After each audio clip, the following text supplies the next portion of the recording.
Hello, hello. Good evening, everybody, and welcome to this Twitter space. I'm your host, Lori Spencer. Great to have you here. I appreciate you joining this space. Sorry for the late start. I was just trying to get my act together. We've got a lot to talk about tonight, a lot of news to cover. And just here at the top of the space, wanted to outline what's on the menu for tonight. In the first hour, I'm going to give you an update on the case of Adrian Paul Aispuro. He is the heavily armed man who was arrested at a RFK Jr. speech in Los Angeles on September the 15th. He was in court today for a mental competency hearing. And boy, have I got a lot of news for you that's pretty shocking, pretty chilling. You're not going to want to miss that. We'll be talking about that in the first hour, along with, we're going to talk about the Secret Service denying Robert F. Kennedy Jr. protection, even in light of this Adrian Paul Aispuro case. Also in light of several pages of documents that were obtained this week by Judicial Watch regarding threats against Robert F. Kennedy Jr. and why the Biden administration is still denying Robert F. Kennedy Jr. Secret Service protection. In the second hour, we'll be talking about Bobby's big announcement coming up on October the 9th. It looks like he's going to announce that he is divorcing the Democratic Party. And I know a lot of you were thinking, well, it's about time. What took him so long? Will he run with a third party? Will he run with the Green Party? Will he run with the Libertarian Party? Or will he declare no party affiliation at all and just run as an independent? That's certainly the road less traveled. It's less traveled for a reason. We're going to talk about those reasons and what his path to victory might look like. I've got some great guests lined up for you tonight, guest speakers in the space. We've got Anita Stewart with the Kennedy 24 campaign. We've got Craig Pasta Jardula. Yo, Pasta, I see you there. Got Jose Vega, Holden Collada, Kind and Thistleway. We've got Jay Scott and Anastasia Battle. Nick Brana will be joining us. So many great speakers. Caleb Maupin will be popping in a little bit later on. Before we get started, just a few ground rules. Obviously, I ask that everyone is respectful and kind. I do ask that you limit your use of profanity if you can, because these Twitter spaces are later edited into episodes of the Kennedy Americans podcast. And those will go out across a lot of different platforms for people who might not use Twitter. And I try to keep it family friendly. So try to keep that in mind when you speak, that there might be some little ones listening later on. And also, we will have a Q&A portion at the end. We're going to take about 30 minutes of questions and comments and statements at the end of the space tonight. Usually these spaces can go on like 5 or 6 hours. And tonight I'm so exhausted after covering this court case all day. I'm going to try and limit this space to 3 hours tops if I can. And if you'd like to speak in the space, I'm going to ask you to hold your questions until the Q&A portion. And if you'd like to speak, all you have to do is send a speaker request or raise your hand. And when I see you, I will add you in. So without further ado, let's get started. I'd like to get into what happened today in court in Los Angeles with this Adrian Paul Aispuro guy. I've got some updates for you that will absolutely scare the crap out of you, for lack of a better word. I've been covering his case, since he was arrested. He showed up if you're not familiar with what happened, this guy showed up at a speech that Bobby was doing in Los Angeles. In fact, I think Pasta was there. He was there covering that speech back on September the 15th. And this guy shows up and he's got, guns visibly strapped underneath his shoulders. And then they found a backpack on him with more guns, more ammunition. This guy was armed to the teeth, shows up and says, "I'm here to work security for Mr. Kennedy. Someone called me and told me I had a job." Obviously, Gavin DeBecker and Associates, who do Kennedy's private security, did not recognize this man. He stood out like a sore thumb with all these guns on him, and they took him aside and quickly ascertained that he was not working for them or for the venue, and they called police, and police arrested him. So he was in jail for a while, and then he was sprung on bail. $0 bail, by the way. You know, they've got that no cash bail going on out there in Los Angeles. His original charge was a felony firearms charge. And, you know, he showed up with a U.S. Marshal's badge on him and claimed that he was working with the feds. They confirmed that he was not working with the feds after reaching out to the FBI and the Marshals.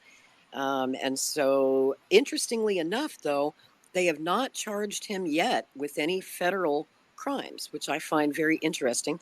Obviously, impersonating a federal marshal is a federal offense. It's a federal felony. But so far, no federal charges. All the charges are local here in Los Angeles. He was in court today for a mental competency hearing. And after what I'm going to tell you tonight, you'll see why they're questioning his sanity. I've done some research on Aispuro, and it turns out he has been in trouble with the law several times before. Court records show a rap sheet dating all the way back to 2002 and the use of 2 different aliases. Unfortunately, I don't have any further information on his criminal past because in the state of California, criminal court records are not available to the public. Only the individual can request a copy of their own record. So we don't really know anything more than that. All we know are the dates of his prior arrests, and there are 4 of them. One in 2002 and a couple of them in 2016 and another one in 2019. He was released on bond on September 22nd.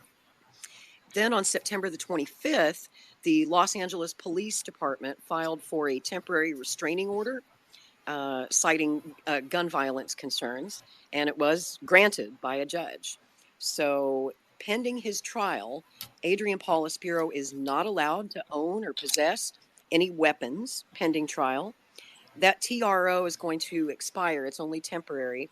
It expires on October the 16th. That's his next court date, at which time the court will consider whether or not to make it a more permanent order. And I'm hearing an echo coming back at me. I'm going to ask everyone on the panel to please mute your microphones so that we don't get that echo coming back. Thank you very much. Based on the weapons listed in this application for a gun violence temporary restraining order, guys, this application is 42 pages. And according to that, we're now getting details on exactly what types of weapons he had.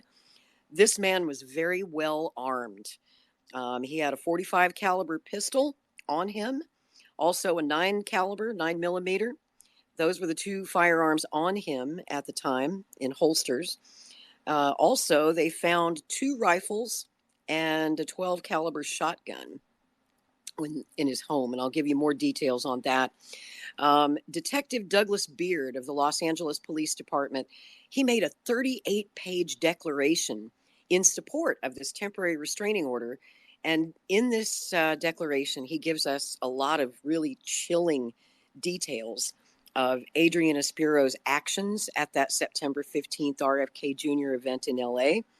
And I'm just going to read to you what he wrote. He writes, quote, Aispuro had a shoulder holster containing 2 magazines and a loaded handgun. He had a separate loaded handgun and additional loaded magazines in a backpack.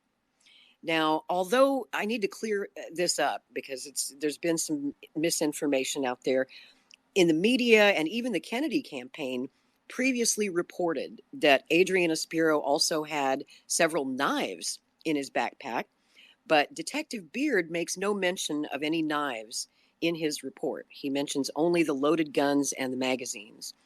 Adrian Aispuro is the registered owner of all the firearms listed, 2 handguns, a shotgun, and 2 rifles.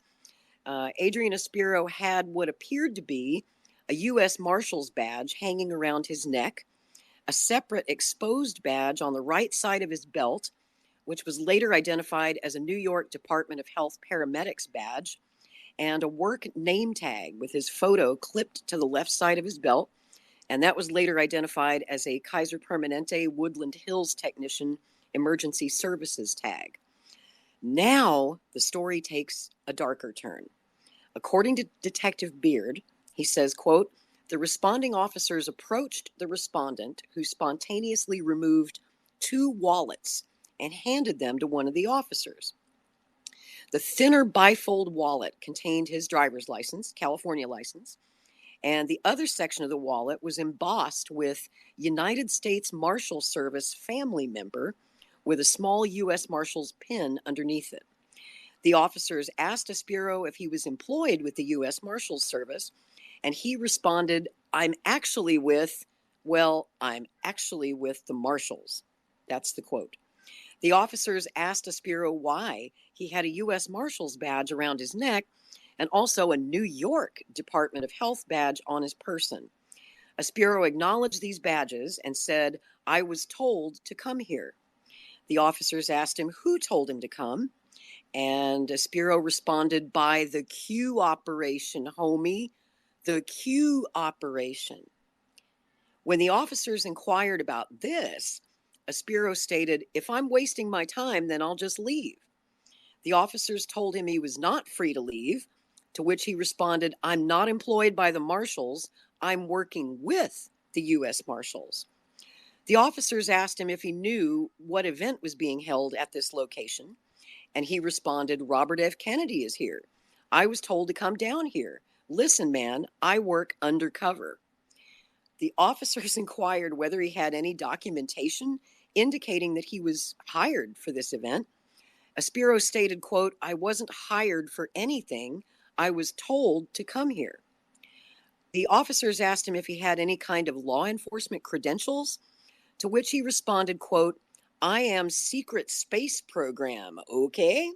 Medical science officer.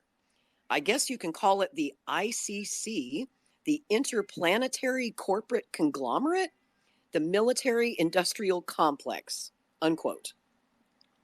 Officers also asked him if he had a CCW, that's a concealed weapons permit.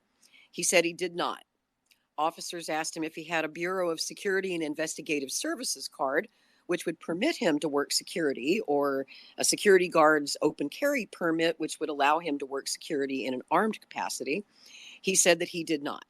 At that time, the officers placed Aispuro in the back of a police car with the digital in-car video activated. Private security on the scene, that's Gavin DeBecker and Associates, offered the services of a bomb-sniffing dog to check his backpack. Once the backpack was cleared of explosive devices, officers opened it and recovered the contents, which included another handgun, Rock Island Armory .45 caliber inside a holster, which also contained another loaded magazine. The handgun itself was loaded with 10 rounds in the seated magazine. There were an additional 4 loaded magazines in the backpack. Officers also spoke with Daniel Becklin, who's the Director of Client Services for Gavin DeBecker and Associates, Mr. Kennedy's private security firm. Mr. Becklin stated that when he spoke with Adrian Aispuro to try and verify his identity, Aispuro told him he was with the Q Project and that he was working for the U.S. Marshals, was in EMS, and was also an outside health inspector officer, whatever the heck that is. Mr. Becklin stated that he would be calling his supervisor to determine if it was clear to bring in his client, RFK Jr., to the scene. I should point out that Mr. Kennedy had not yet arrived at the venue for his speech as all this was unfolding. This happened about 4:30 in the afternoon.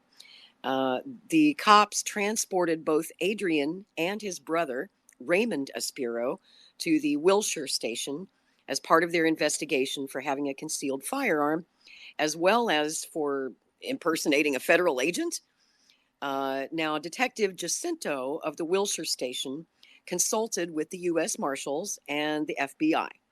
Both agencies advised that there was insufficient evidence to arrest Adrian Paul Aispuro for impersonating a federal officer. Whoa, wait, hold on. What? The feds weren't interested in this guy at all? Really? Wow. But wait, there's more. Detective Beard continues in his affidavit. He says, from the respondent's person, officers recovered a Springfield XD9 9mm pistol, loaded with 10 rounds of ammunition worn in a shoulder holster. He also had an additional 2 magazines loaded with 18 rounds of ammunition on his person. He was also wearing a fraudulent, they say fraudulent. You know, I've been wondering all this time, I'm sure you have too, the U.S. Marshal badge that he was wearing, was it real or was it fake?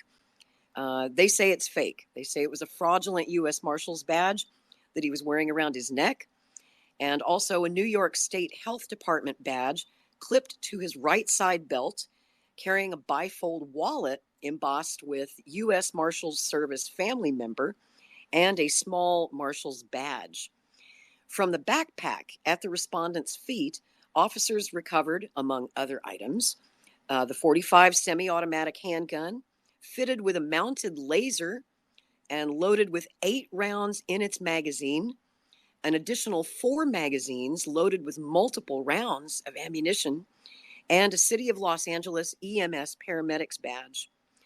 Adrian then started talking about different secret theories he had. He told the cops that his cousin is married to El Chapo.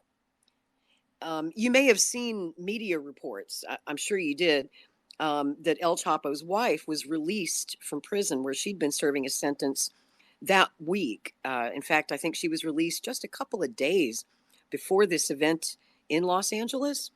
And a lot of people took note of the fact that they had the same last name, Aispuro. Now, this is the first time that we've heard him say that he is related to her. Of course, it could be bullshit. We don't know. But he claims that his cousin, that's her, his cousin, is married to El Chapo. Of course, he says a lot of crazy stuff. He also says that his family is part of the secret group of the Illuminati, which he explained is a dark group running the world who drink babies' blood. Wow. Adrian goes on. He referenced something called Project Paperclip, a secret space program with Nazis that came over to America after the Second World War to make super soldiers. Respondent also mentioned that he did not have all of his memories yet, and that the MRIs he received from his medical injuries a few years ago, quote, activated his memories. I find that part particularly interesting. There's been a lot of speculation if he was brainwashed or MK Ultra'd in some way. And perhaps, while he was under medical care, perhaps he was. Maybe that's when these crazy ideas were planted in his head. Or maybe he's just always been crazy.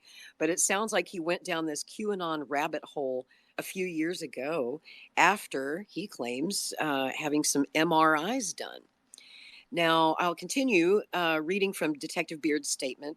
He says, when asked about his association with the Q operation, or QAnon, Adrian explained that, quote, Q means quintessence, or the purest of the pure. Q is a good thing. QAnon receives information from the military, and Q operators are basically the same thing. They believe in truth, prosperity, and abundance for all, unquote. Adrian stated that he is part of Q, and he's been talking with them by email or text codes in code that are deciphered by using a calculator, which of course is what they call, the Q people call it gematria, if you're familiar with the QAnon stuff. And Adrian believes that Robert F. Kennedy Jr. is behind the whole Q operation. This is so crazy. Regarding the events of Friday, September the 15th, Adrian explained that on Thursday, September the 14th, he received messages to come to meet RFK Jr. the next day. He responded to these messages that he claims he received and said that he was planning to attend. Adrian told the cops he uses several different email addresses and his cell phone. He said his phone would provide confirmation of the messages he received from the RFK Jr. campaign. And then he gave the cops written consent to search his phone and provided them with the code to unlock his iPhone. Detective Beard says, quote, When we reviewed the emails and the texts on the respondent's phone, we observed what appeared to be automated invitations to the RFK Jr. campaign mailing list, extending an invitation to a meet and greet fiesta with U.S. presidential candidate Robert F. Kennedy Jr. at the Wilshire Ebell Theatre. Adrian replied to both the email and the text invitation with the response, quote, "I'd like to meet with him. I've been working undercover inside Kaiser Permanente for 17 years, and I'm taking them down in the new legal system. I'm coming forward in all caps, and I have a lot to say," unquote. Respondent RSVP'd to those invitations with both his name and his brother, Raymond Aispiro's names. Detective Beard continues, respondent brought with him some medical badges, including a Kaiser badge. He explained that he worked with the U.S. Marshals in New York previously and had received a U.S. Marshals family badge that looks like a small pin from someone named Zacharias Toro, who he says died from September 11th medical complications. The respondent also had what he believed was a real U.S. Marshals badge without a number, and he does not recall who gave it to him. When respondent arrived at the Wilshire Ebell Theatre, he approached people he believed were associated with the RFK Jr. security detail and showed them his, quote, credentials. Aispuro stated that he was told to come to the event to speak about the Q operation. Quote, "We asked respondent what his intention was in taking guns to the RFK Jr. event. Aispuro stated that he brought all these guns and all this ammunition to protect himself." This is so wild. Respondent explained that he has no ill will against RFK Jr. and believes that he is admirable. Aispuro stated that he supports RFK Jr.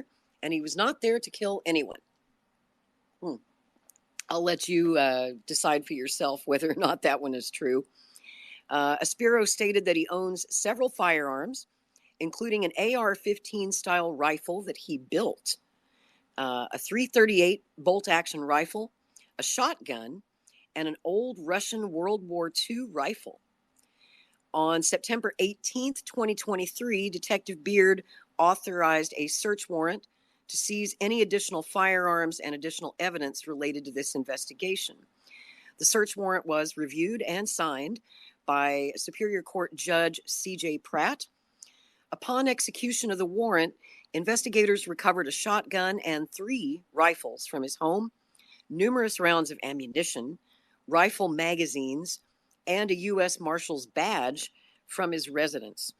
And in this thread, if you look in the nest here at the top of the space, you'll see I have a lengthy thread. It's very long, but it's well worth a read. And there are pictures in that thread, if you want to take a look, pictures of all the guns, all the ammunition. This guy had quite an arsenal. So if you want to look at those, you can find that thread up at the top of the space in the nest. Continuing with Detective Beard's statement, he says, during execution of the search warrant, I spoke with Adrian's parents, who said that since their son was injured in 2018 and stopped working at Kaiser Permanente in 2019, since then, they say, he has been isolated and withdrawn and spends a lot of time on the computer researching QAnon. Based on the totality of my investigation, the detective writes, I believe that respondent Adrian Aispuro poses a significant danger in the near future of causing personal injury to others by having access to firearms, magazines, and ammunition. You think? But wait, there's more. The detective writes, first of all, respondent believes that he is working undercover as part of QAnon, a secret space program, and the ICC, the Interplanetary Corporate Conglomerate, the military-industrial complex. He believes that RFK Jr. is behind the Q project, and he is supportive of the candidate. He believes that he has been talking with Q via text message using codes decipherable by a calculator. QAnon, he says, is an anti-governmental movement whose followers have been charged with violent crimes, including kidnappings and assassination plots. Second, as a result of his beliefs, he interpreted the campaign meet and greet invitation as an opportunity to tell RFK Jr. about his 17 years of undercover work at Kaiser Permanente and his efforts to take them all down in the, quote, new legal system, whatever that means. He turned up at the political event wearing what appeared to be law enforcement badges, armed with 2 loaded handguns and 6 additional magazines loaded with live ammunition. On July 31st of this year, Adrian posted a, quote, emergency broadcast on TikTok calling out to the Hells Angels and the Mongols biker gangs to, quote, go for a ride and fucking break some kneecaps and, quote, fuck it up. From his statements in the emergency broadcast, Adrian appears to believe something is imminently happening that requires the planet to be put on lockdown with stay-at-home orders in effect immediately. Whew. He concludes his broadcast with a farewell message saying, quote, if I don't make it back, call the fucking president. Your commander-in-chief, Donald J. Trump. Folks, I do apologize for the profanity. Those are direct quotes. That's what Adrian said, so I'm going to leave that profanity in. Quote, respondent is the legal owner of 5 firearms. A total of 6 firearms were recovered from his person and residence. It's unclear who the other gun that they recovered belongs to. It doesn't say. Respondent, they say, does not have any mental health history or criminal history that prevents him from purchasing or possessing firearms. Moreover, respondent does not meet the criteria for a Welfare and Institutions Code, Section 5150, mental health hold, which is kind of amazing because after all I just read to you, don't you think this guy would qualify for a 5150? Holy cow. But they say he does not qualify. On September 19th, misdemeanor case, I'm going to give you the case number if you guys want to cross-reference this. Look it up on your own. The case number is 3C as in Charlie, J as in James, O as in Owen, 9233. And that was filed September 19th, alleging 3 counts. First count is violation of Penal Code Section 25850, loaded firearm in public.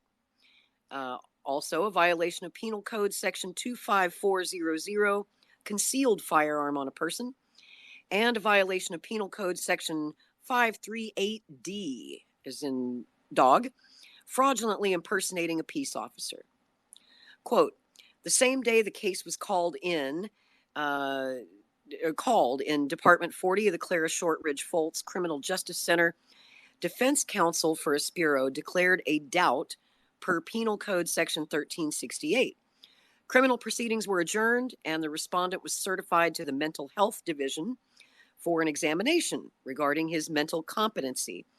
And that hearing was today. That's what I've been busy with all day in the Hollywood courthouse. Now, on September 22nd, Adrian was released from custody. Amazing they let this guy out. They put him back on the streets. He posted bail. He was out. And as of that time, there was no criminal protective order in place to prevent him from possessing or purchasing firearms. And that's exactly why this cop and the LAPD filed for a restraining order.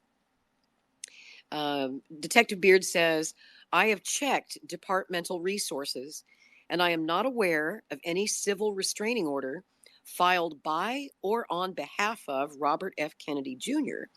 that would provide him protection from Adrian Aispuro and prevent Aispuro from owning, possessing, or purchasing firearms. So, in other words, Bobby or his people have not, at least to date, filed for their own protective order, which seems a bit strange. So the LAPD is basically going to do that on his behalf. Detective Beard says, I am requesting a gun violence restraining order for the safety of presidential candidate Robert F. Kennedy Jr., as well as his security team and the general public.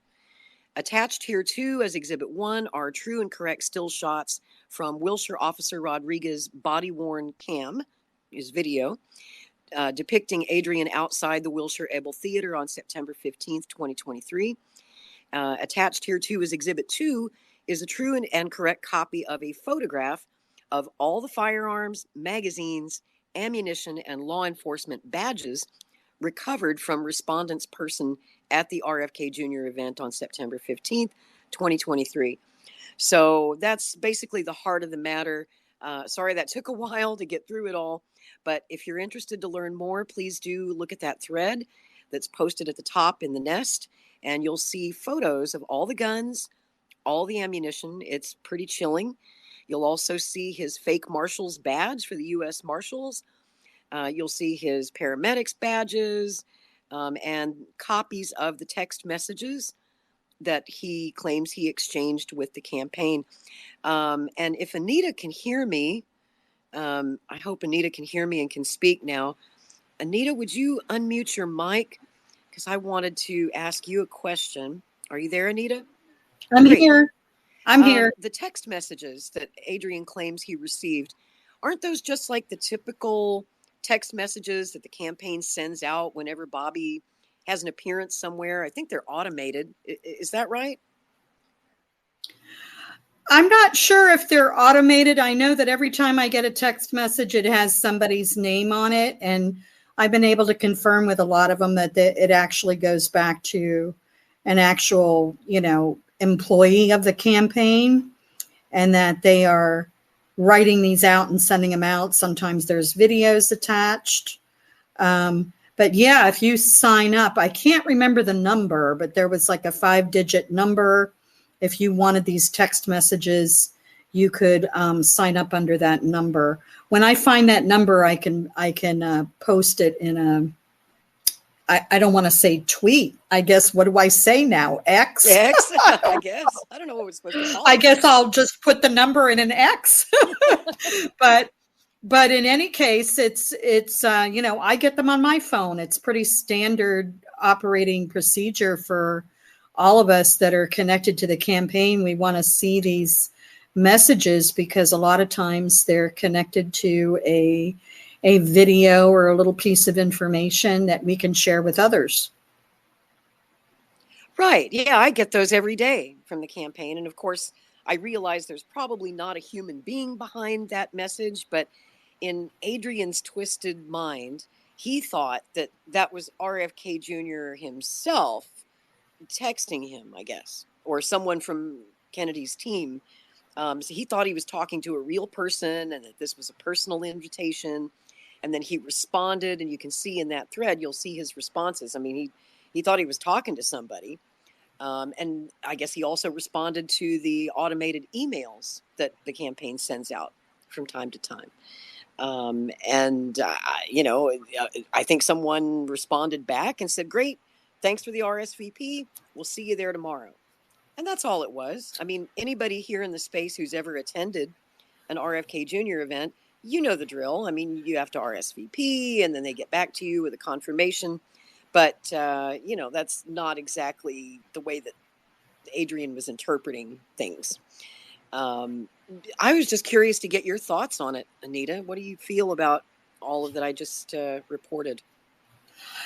I don't know what to think. And even if I was to say something, I would probably be wrong. I just, I have so many thoughts about this, and I just don't want to even state them because I don't want people to think I'm crazy or just. You couldn't possibly sound any crazier than what I just read. Yeah, I know. But, wow. With every campaign really over the years, there's always been something like this, like the gentleman who shot Reagan. And that was happening. I can't remember that gentleman's name. John Hinckley. Yes, he shot Reagan. And I remember where I was when that happened because I had just gotten out of basic training and I was in the SIBO at my new base.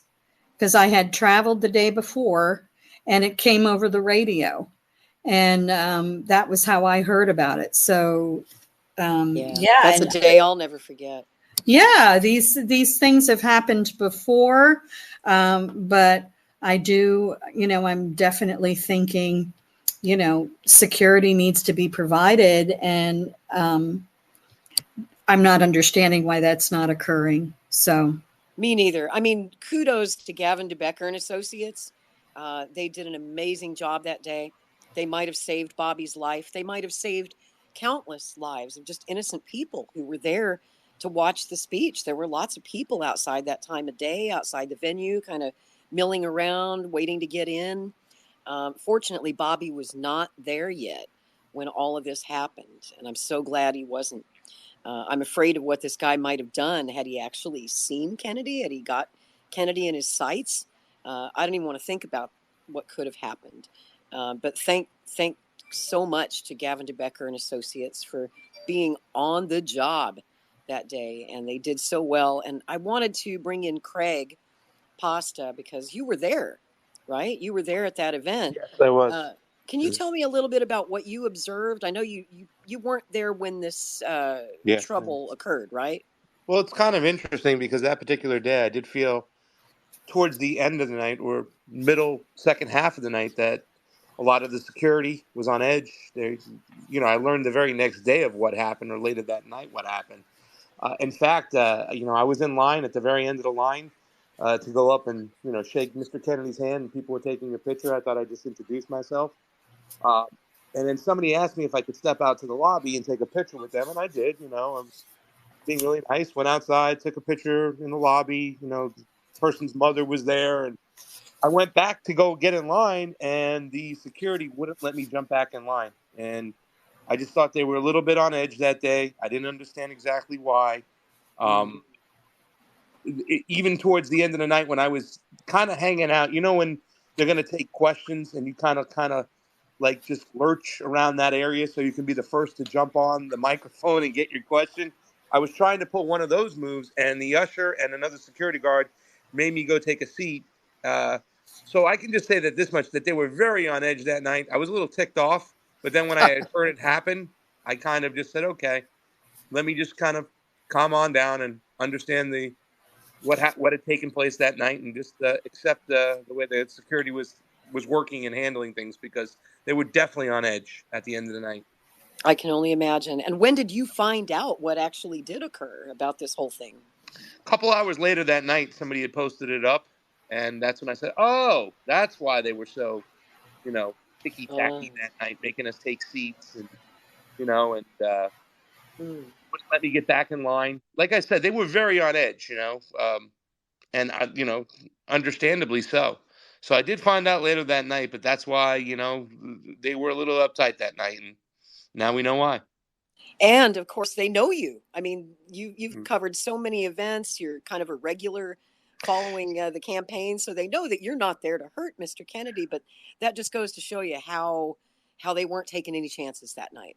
Yeah, that night. I mean, the security guard that I met that night, the one who wouldn't let me get back in line, I'd never met him before. There are a couple other people, some of his other security staff I had said hi to because I recognized them and they recognized me from previous events. But yeah, it was definitely one of those nights where everybody was on edge because of what had happened. So based on all that you just heard, Craig, what are your thoughts on this guy? I'm curious. I'm going to stick with Anita. I don't know what to think, and kind of laid back. I mean, obviously there's some mentally ill people out there. I mean, I think what this really points out more than anything is that the lack of and the willingness not to give, the lack of not wanting to give RFK security at this point right now, Secret Service security, is beyond, bizarre and absurd to that point. I mean, this guy, because of the history of his father, because of the history of his uncle and who he is, he should be given the Secret Service security detail. And I hope to God they do. I mean, it's just ridiculous that they're not doing it. And this just shows you another reason why they need to have Secret Service security for him. It's astonishing, isn't it? I mean, Absolutely astonishing, Craig. It seems like this would be, if you'll pardon the expression, a no-brainer. It seems like anybody from the Kennedy family running for president would be an automatic yes, right? You would think. Absolutely. It's unbelievable. To me, it almost feels like, I hate to say this, but it feels like the Biden administration is doing it on purpose. It's almost like they're just standing back.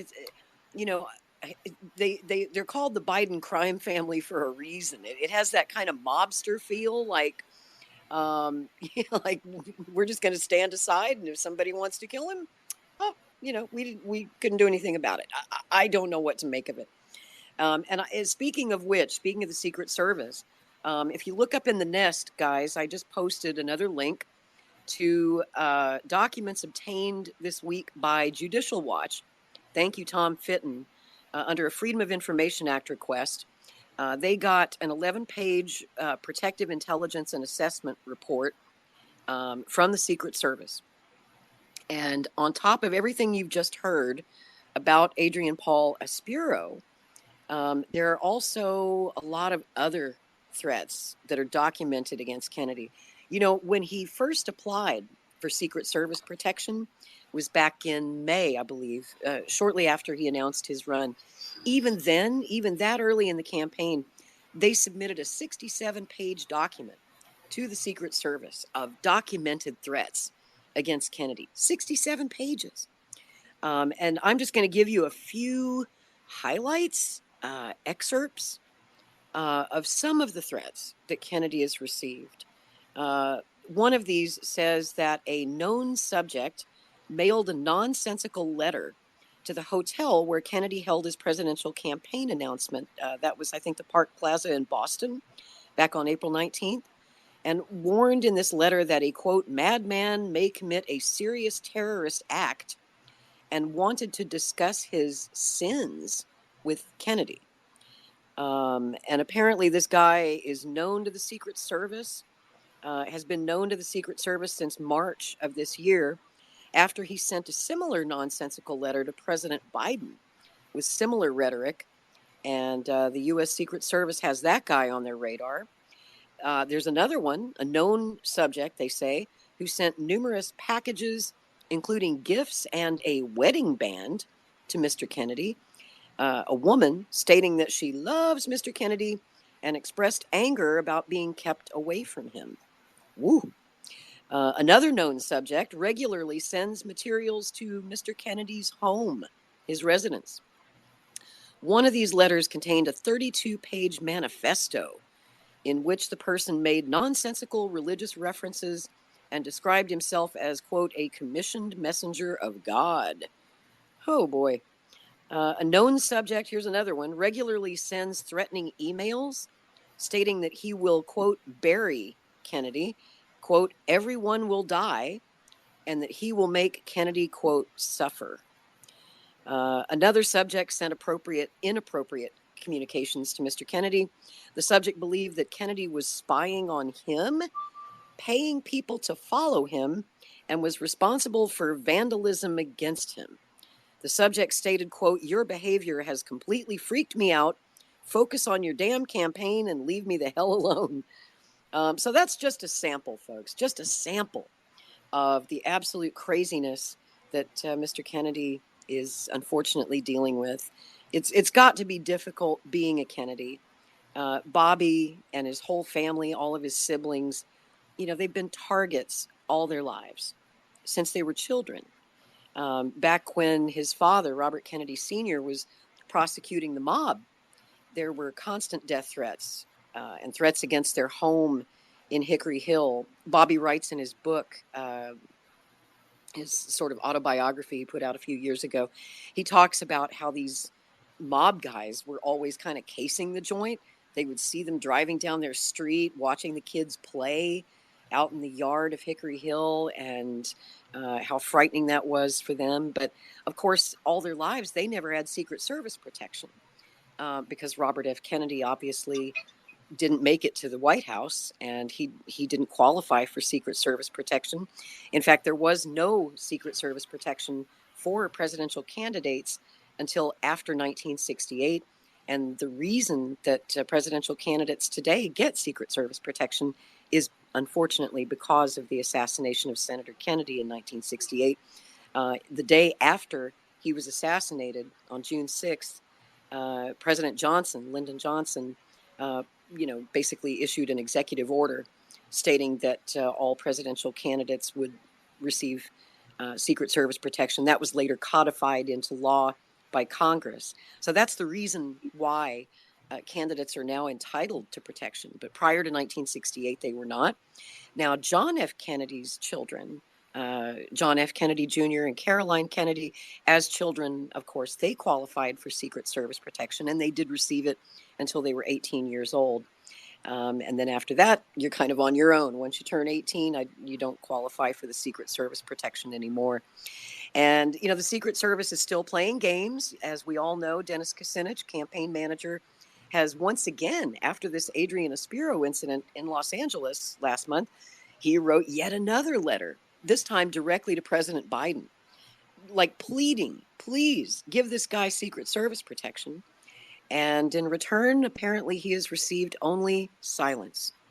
There's been no response at all from the White House or from the Secret Service.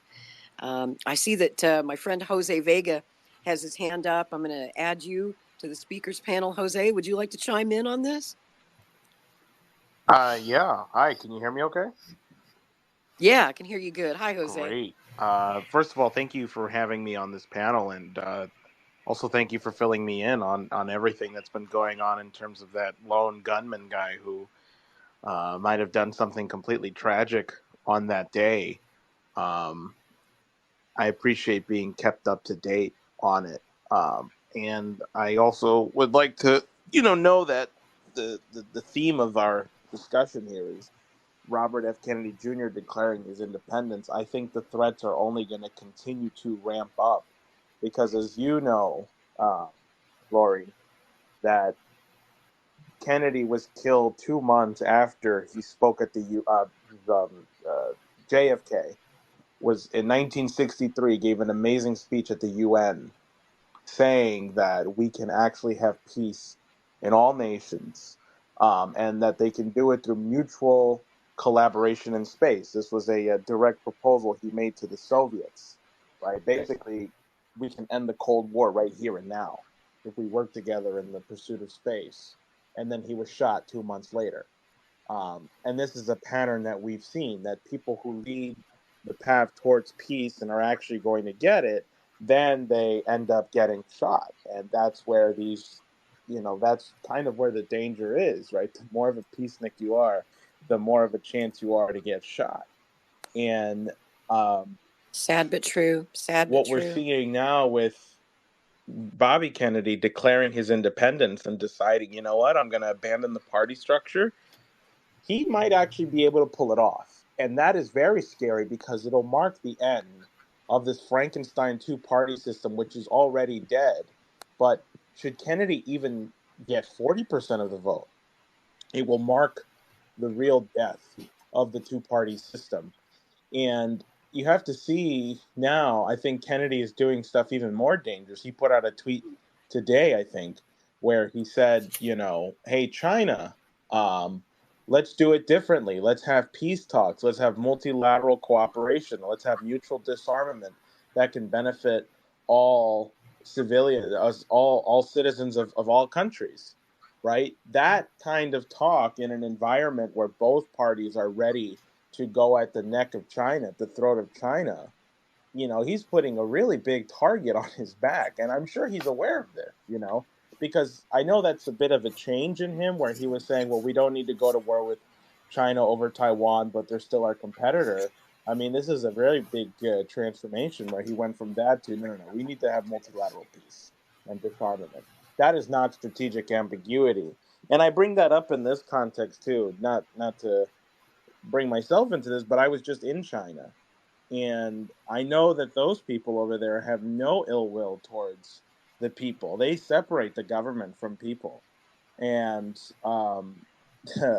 one of the people we spoke to, I won't say a name or what position, but they were somewhere in the government who said, they're very closely monitoring the presidential election, and they said it was going to be very tumultuous. That was all they said to us. But overall, they were confident that the people of the United States will pull through and actually avert war and actually figure out how can we have cooperation between our two countries. That they believed in the reason of the American population. Whereas, maybe it sounded like they were more optimistic than most citizens here of the United States. And I guess, if there was a message I would want to pass along, not just to the campaign, but to everyone listening and who will listen, is that the entire world is watching what's going on in the United States right now, because we're going to decide what happens in the next 50 years in terms of geopolitics. Will we have peace or war? And I think Bobby is starting to kind of realize that too. And I'd be interested to know in what ways then is Bobby aware of that, and how is he planning on developing that more, while also making sure that, he's aware of the big giant red target on his back. I don't think they're going to grant him the Secret Service nomination, and I think they have an even less reason to now. I'm sure there are people in the Democratic Party who are saying that Kennedy gave up and just decided to run independent, so now we really don't have to give him Secret Service protection, which means what exactly? So those are just some of my reflections. Yeah, Jose, that is my concern too. When you run third party or independent, unfortunately, we all know how the system is rigged to favor the two big parties. And if you're not running in one of the two big parties, it's even harder to get Secret Service protection. It's exceedingly difficult to qualify, at least under the rules that they have set up for 2024. It's really, really, really hard. And still, they can arbitrarily deny it if they feel like it, even if you meet all of the benchmarks to qualify.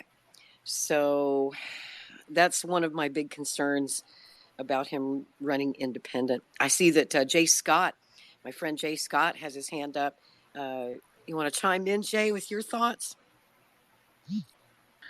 Yeah, thank you, Lori. Appreciate you putting on this space and updating us on, all the data and evidence that you've been combing through. All that was real helpful. So thank you. And, Jose, you touched on a really important point, just now, because it is escalating. I think the threat is getting bigger as time goes on. However, I think there's a way to actually reverse that. And I don't know, I'm sure, a few people might disagree with me here, but I think actually once a lot of these ideas hit critical mass in the population, it doesn't actually make that much of a difference, if something bad was to happen to Kennedy. And this is by no means, underplaying the threat, because the threat is there. However, if the momentum behind the issues is so great that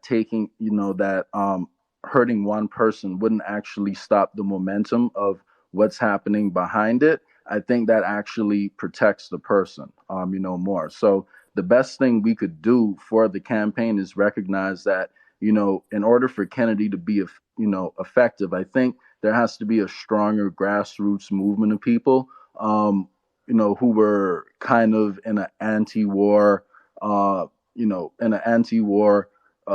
movement. So, back in the 60s, there was, like a little bit of the hippie movement and some of the civil rights movements, and they were trying to connect what was happening abroad to people's everyday lives. And I think the more people and that was one of the reasons why the Vietnam War became so unpopular. It was starting to affect the economy. So I think one of the best things we could do is really try to help people learn from history so we can reach that critical mass, and politicians no longer see it as viable to support the war. And, the events that have been happening over the past few weeks just make it even more, likely that we can make that that conversation make a lot more sense, because the Canadian Parliament just gave a standing ovation to an actual Nazi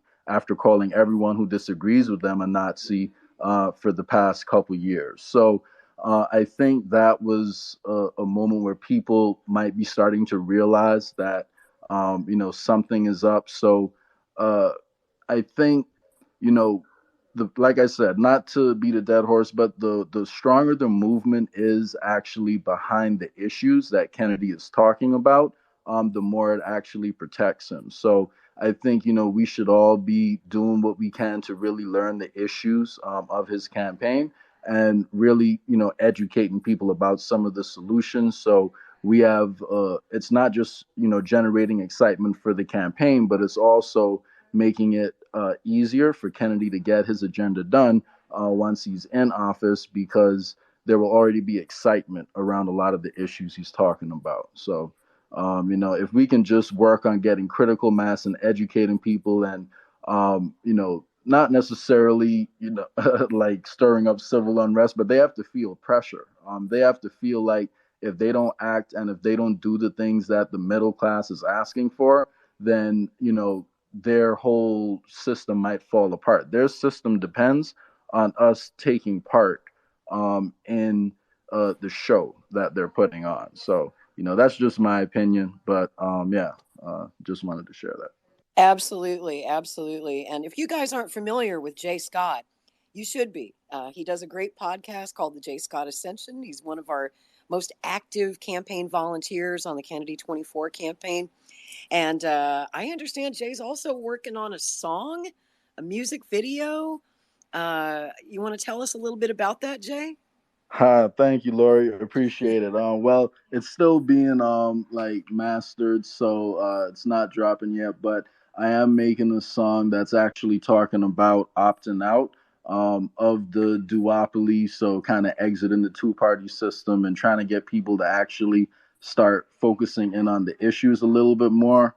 And it's actually a good song, so I'm really excited about it. So thank you for agreeing to be part of the video. I'm still coming up with a little script we're going to do on the intro, but don't worry. I actually have some good minds coming together, someone who also acts out here too. So it's going to come together. We'll be in touch about that. And thank you. So I guess I get to play myself in the video as a news reporter, right? Exactly. You're going to go. I'm not going to give away too much more, but you're going through a transition. First, you're going to be a mainstream news reporter, and then you're going to be Lori of today. But good. Yeah. Don't worry. We'll end on the high note. So I got you, but we'll be in touch. Yeah, right? Don't smear me as a mainstream media reporter. No. It's acting. Don't worry. I got you. I love it, man. That's going to be really cool. And I enjoy working with you so much, Jay.